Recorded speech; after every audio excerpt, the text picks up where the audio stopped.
Olá pessoal, tudo bem? Gostaram do novo visual? Não, né? Mas vou falar um negócio pra vocês, viu? O surto pode ser de coronavírus e não de pulga, nem de carrapato, mas que é gostoso com a cabeça assim, viu? Tô parecendo o Jefão agora, será? Pô, uma honra, hein? Fredão, vamos unir essa turma aí, vamos raspar essa cabeça também, né? Todo mundo ficar igual. Mas pessoal, sem papo furado, vamos estudar aqui nesse vídeo o módulo 7 que fala sobre múltiplos e divisores, tá bom? Então, sem mais papo furado, vamos para o que interessa. Quando eu for aparecer, você me verá aí nesse cantinho superior direito da tela. Mas eu não quero aparecer nesse momento não, eu quero que você olhe para aquilo que, como eu já disse, de fato importa. Então, some comigo.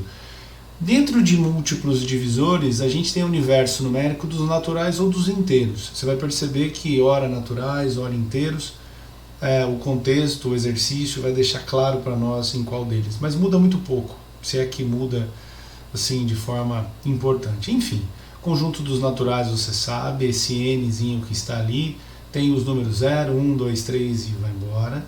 Não tem número negativo dentro dos naturais, não é? E nos inteiros você tem os naturais de 0, 1, 2, 3 para frente.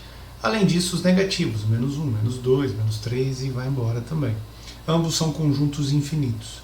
Tá? Agora, para a gente relembrar, há alguns símbolos associados a esses conjuntos que, vez ou outra, também os exercícios trarão.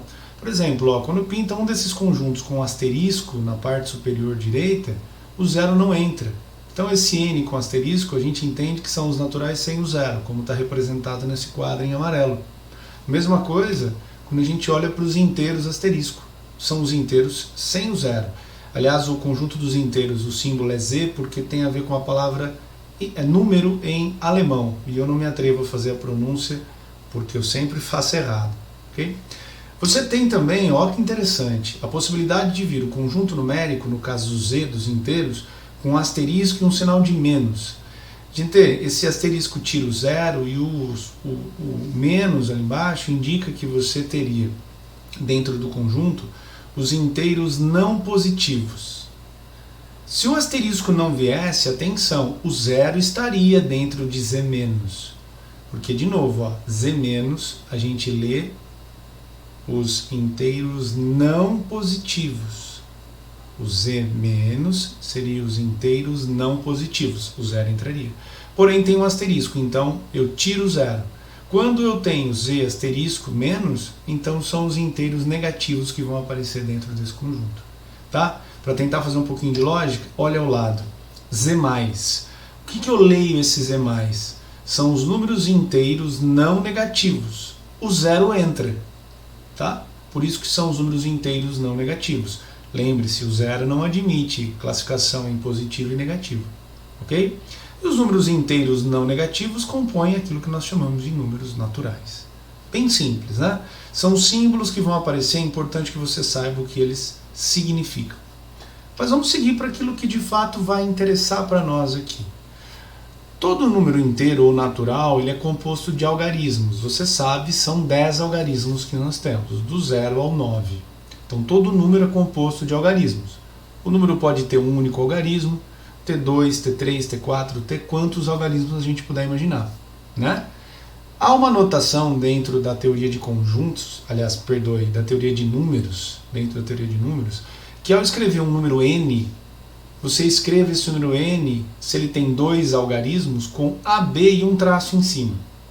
Por que se coloca esse traço em cima? Fácil de entender, é para você não pensar que o número n é o produto entre A e B. Não é o caso aqui. Esse número n pode ser um número inteiro ou natural, ele tem 2 algarismos, ele tem no algarismo B o algarismo das unidades e no algarismo A o algarismo das dezenas.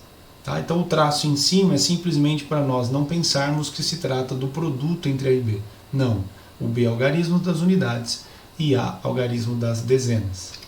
Sendo assim, olha que interessante, nós conseguimos abrir esse n, esse número de 2 algarismos, como sendo esse n igual a 10a mais b. Por que é 10 vezes a? Pensa num número comigo, um número que seja, por exemplo, 92. Você tem 2 na casa das unidades e 9 na casa das dezenas. Pessoal, 92 não é o mesmo que 90 mais 2?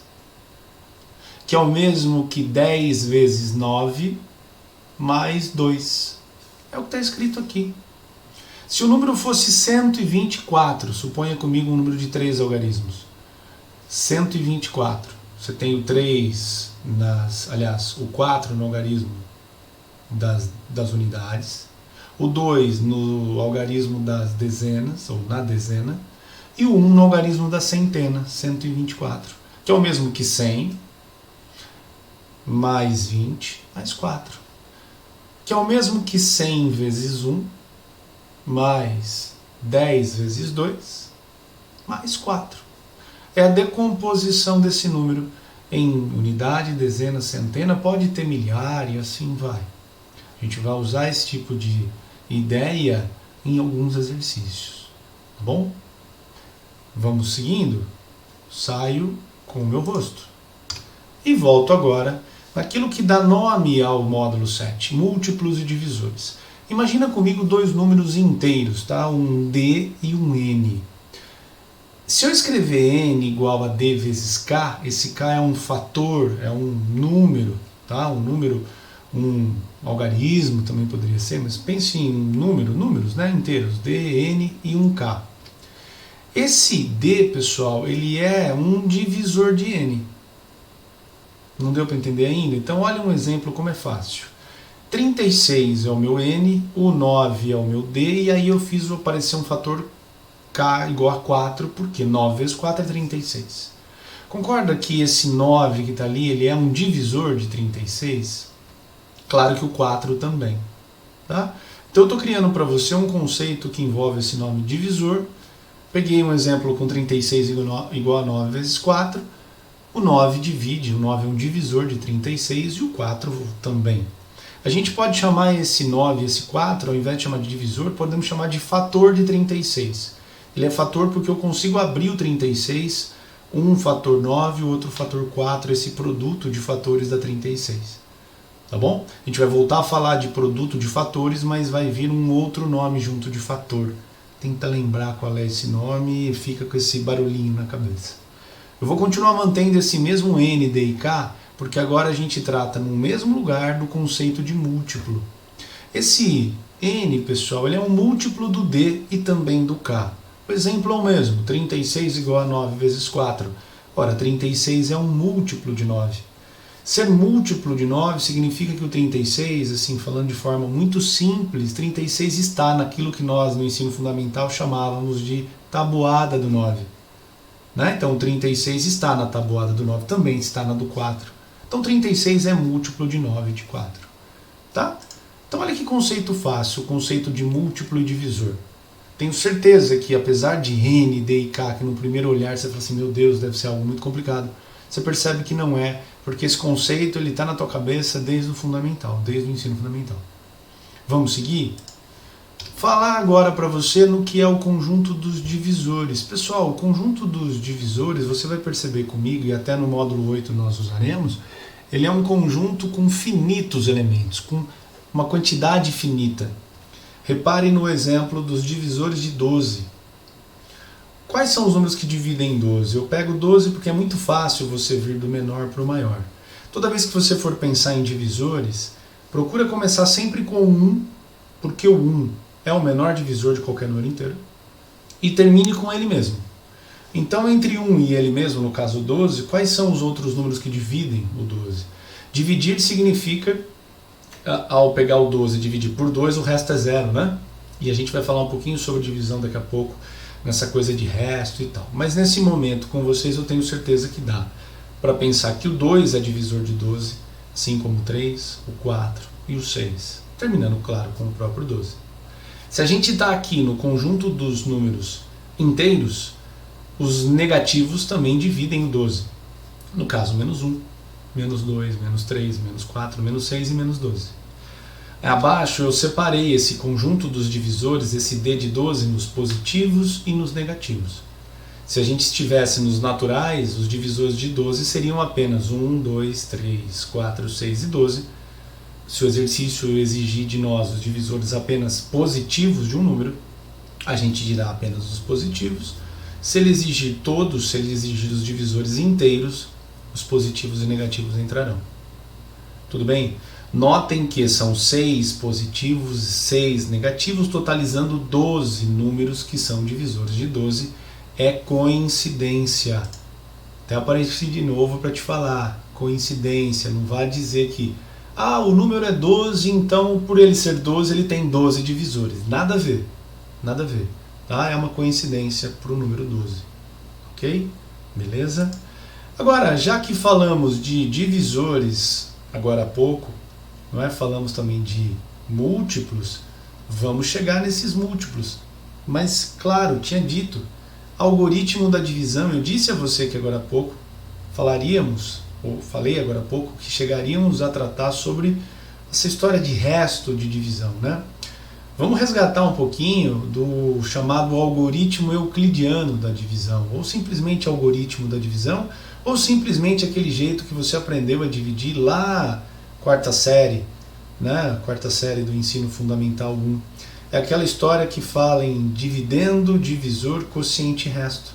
É aquele método, né? Um algoritmo nada mais é do que um conjunto de regrinhas. Então são as regras que dividem um número por outro, dentro do conjunto dos números naturais ou inteiros, que a gente fala em dividendo, divisor, quociente e resto, que até tem aqui escrito à direita, né? D igual a Dzinho vezes Q mais R, que é aquilo que a professora ou o professor do ensino fundamental, normalmente uma professora, falava pra gente quando crianças em provinha real. Não sei se você lembra disso. Toda a divisão que se faz no ensino fundamental, normalmente se pede essa provinha real, que é para testar realmente se a divisão foi feita corretamente. Por exemplo, quando você dividia lá no ensino fundamental 27 por 4, você pensava, né? 27 dividido por 4, bom, 6 vezes 4 é 24, faltam 3 para chegar.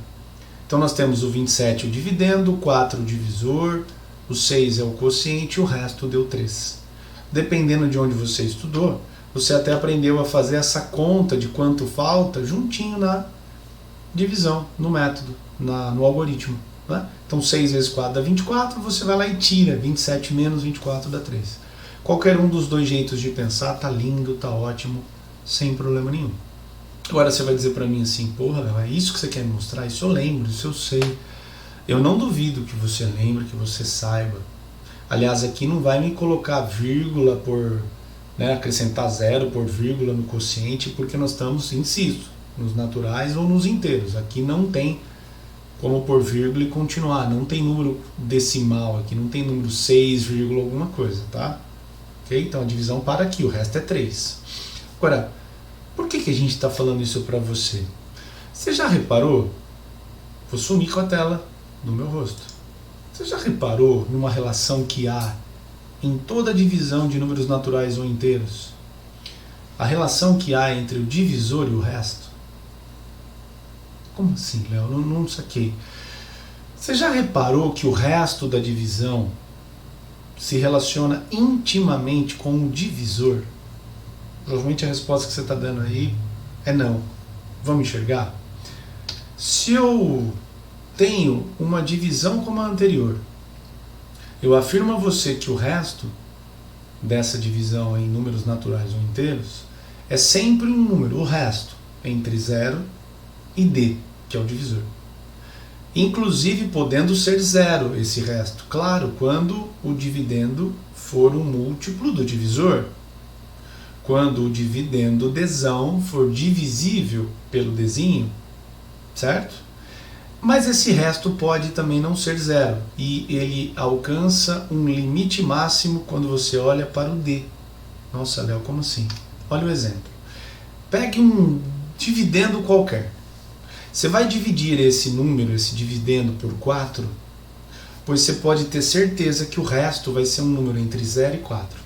Podendo ser 0, mas nunca podendo ser 4. Porque pensa, se o resto pudesse ser 4, ainda daria para dividir, continuar fazendo a divisão. Concorda? Ok? Então, nesse nosso exemplo, como o resto está entre 0 e 4, as possibilidades para o resto seriam 0, 1, 2 ou 3. Se eu dividisse esse Dzão por 5, Só de olhar, não importa o desão, o resto seria algo entre 0 e 5, não podendo ser 5. Então as possibilidades, se o divisor fosse 5, as possibilidades para o resto seriam 1, ou 0, 1, 2, 3 e 4. Um último, se eu dividir o desão por 11, o resto seria um número entre 0 e 11, não podendo ser 11. Então as possibilidades iriam de 0 a 10 para esse resto. Essa sacada, gente, é importante, essa sacada é interessante, essa sacada pode ser útil em exercícios de nível um pouquinho mais alto do que o normal. Vamos fazer, inclusive, alguma coisa juntos sobre isso, aí na sequência desse módulo. Ok? Então essa percepção, a partir de agora, eu gostaria que você treinasse. Combinado? Vamos seguindo. Falei agora há pouco que a gente chegaria no conjunto dos múltiplos, tratamos de divisores até então. Então vamos lá. Conjunto dos múltiplos, você vai perceber, é sempre um conjunto com infinitos elementos. Como assim, Léo? Olha os múltiplos de 6 nesse exemplo. Vou construir os múltiplos positivos de 6. É tipo a tabuada do 6, né? Usando esse termo de novo.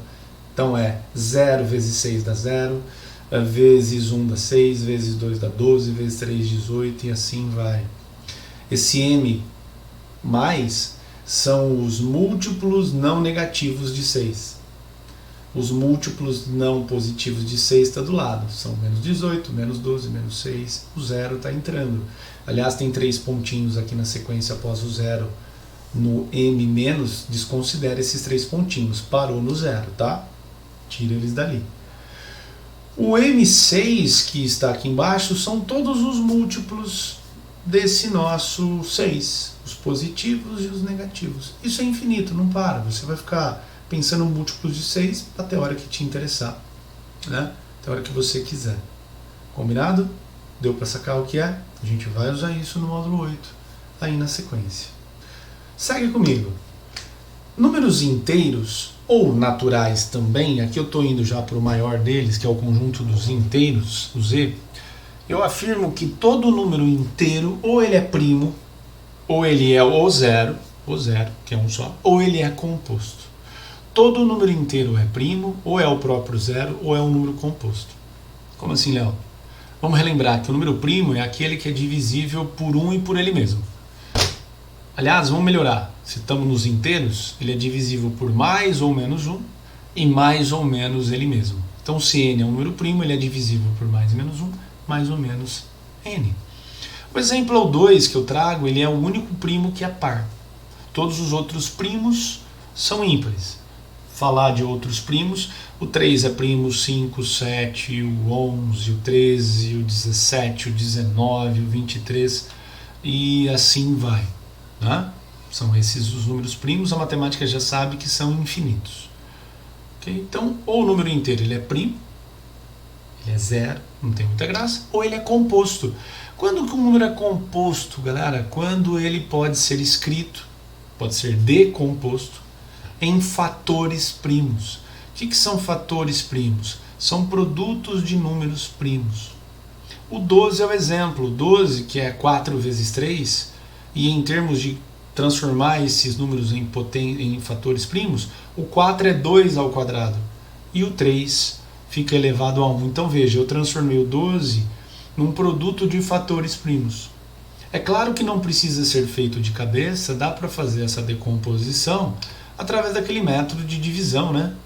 Eu pego o 12 e saio dividindo por números primos. Sempre comece pelo menor primo possível, no caso o 2. E dividir 12 por 2 dá 6. Ainda dá para dividir por 2, dá 3. Agora não dá mais por 2, dá por 3. E 3 dividido por 3 dá 1. Quando chega em 1, a gente para. Por favor, é chegar em 1. Eu estou dividindo 3 por 3, o resultado, o quociente é 1. Não vai me pôr um 0 ali. Chegou em 1, parou. Tá bom? Sempre esgote as possibilidades. Divida pelo primo que você percebe, é possível dividi-lo, até a hora que não dá mais. E faz de forma organizada, sempre do menor para o maior primo, até que dê 1. Esse monte de divisãozinha que você vai fazendo. Note então que, claro, se eu multiplicar 2 por 3 dá 12, óbvio, mas eu não quero. Eu quero perceber que isso decompôs. Eu conto 2 números 2 e 1 número 3 nesse produto. é o mesmo que 2 ao quadrado vezes 3 elevado a 1. Tranquilos, né? Bem fácil. Com isso, a gente já consegue ir para uma pergunta que é uma pergunta comum dentro desse módulo, pergunta até que podia ser de prova, de vestibular. Na prova do vestibular, ele não perguntaria quais são, eles perguntariam quantos são. A pergunta mais comum é quantos são os divisores. No caso do 12, a gente já até fez na raça, né, pessoal? Mas eu quero criar aqui com vocês um jeito, um método que faz esse cálculo de modo mais dinâmico. Até porque, se ao invés de 12 fosse um número maior, ficar criando na raça os divisores não é a tarefa das mais simples muitas vezes. Tudo bem? Então, os divisores de 12 a gente já sabe, são 12, 6 positivos e 6 negativos. Agora, há um jeito, quando o número é um pouquinho maior, quando a pergunta é quantos são. Tá? Do 12 a gente fez na raça, mas no caso eu aumentei o número. E se eu quero quantos são os divisores de 60? Eu vou apresentar para você um teorema. Imagina um número inteiro composto x, então ele pode ser decomposto em fatores primos. P1, P2, P3, e se houvesse outros P4, P5, blá, blá, são números primos. Tá? Primos. Alfa, beta e teta são as potências de cada um deles. Tá bom? Então, por exemplo, ó, se você está olhando aqui embaixo nessa fórmula e não está entendendo muita coisa, quero que você perceba que n de d de x é um número, esse n quer dizer número de divisores de x, do número inteiro x. Esse 2 em vermelho que está ali, eu já te adianto, ele vai garantir que esse número de divisores já surja com os divisores positivos e negativos ao mesmo tempo. E alfa, beta e teta são as potências. Veja que a gente está somando 1 em cada uma delas e multiplicando tudo isso. A demonstração desse teorema que trata, que fala, que mostra o número de divisores de um número inteiro, não dá para a gente proceder ainda. Não dá para demonstrar para vocês ainda porque a gente ainda não estudou análise combinatória. Mas sai da análise combinatória esse teorema, essa demonstração. Enfim. Vem para o 60, que é a pergunta. Quantos são os divisores de 60? Para quem achou tudo muito complicado até aqui, vai ver que é bem fácil. Decompus o 60 em fatores primos. É 2 ao quadrado vezes 3 elevado a 1 vezes 5 elevado a 1. Tá? O 2, o 1 e o 1, as potências desses primos, são o que era alfa, beta e teta, naquele x que eu coloquei agora há pouco. E se eu quero o número de divisores de 60... eu vou pegar esse 2, vou somar 1. O 1 da potência do primo 3, somar 1. E o 1 da potência do primo 5, soma 1. E multiplico tudo isso ainda por 2, porque eu quero quantos são os divisores, eu entendo o maior número. Quer dizer, esse número vai dar 3 vezes 2 vezes 2, tudo isso vezes 2, vão dar 24 divisores. 12 positivos e 12 negativos. Tá? Então essa fórmula que eu apresentei a vocês é um teorema que trata sobre a quantidade de divisores de um número inteiro. Se o exercício quiser perguntar para você apenas os divisores positivos, é só tirar o 2 dali. Da mesma maneira que se ele perguntar os divisores apenas negativos, é só tirar o 2 dessa fórmula que eu apresentei agora há pouco para você. Vamos voltar nela? Essa fórmula aqui, ó. Tá?